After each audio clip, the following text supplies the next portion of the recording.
Avrupa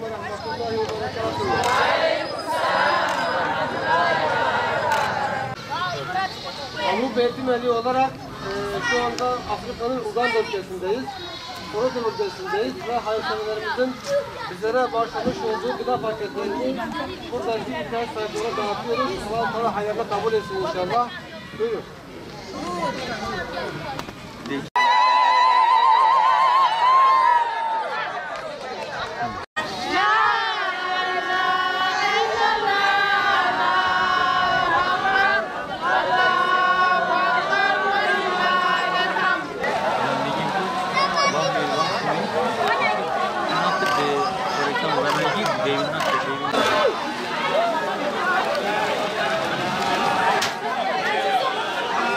Şükran jadi.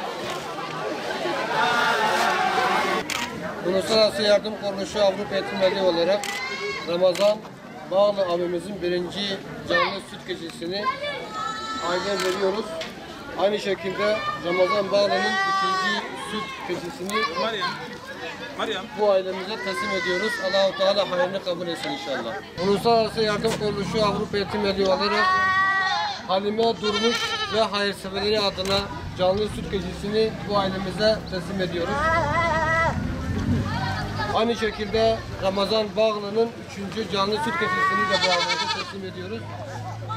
Allah-u Teala hayırlarını kabul etsin inşallah.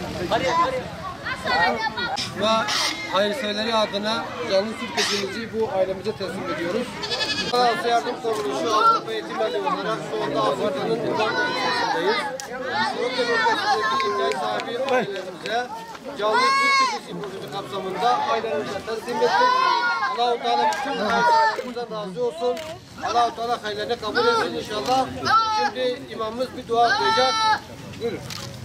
اللهم ربنا آتنا في الدنيا حسنة وفي الآخرة حسنة وقنا عذاب النار نشكرك يا الله بنعمتك التي أنعمت علينا ونقول الحمد لله على كل حال ونعوذ بك من حال أهل النار برحمتك يا أرحم الراحمين سبحان ربك رب العزة عما يصفون والسلام على المرسلين والحمد لله رب العالمين. رجب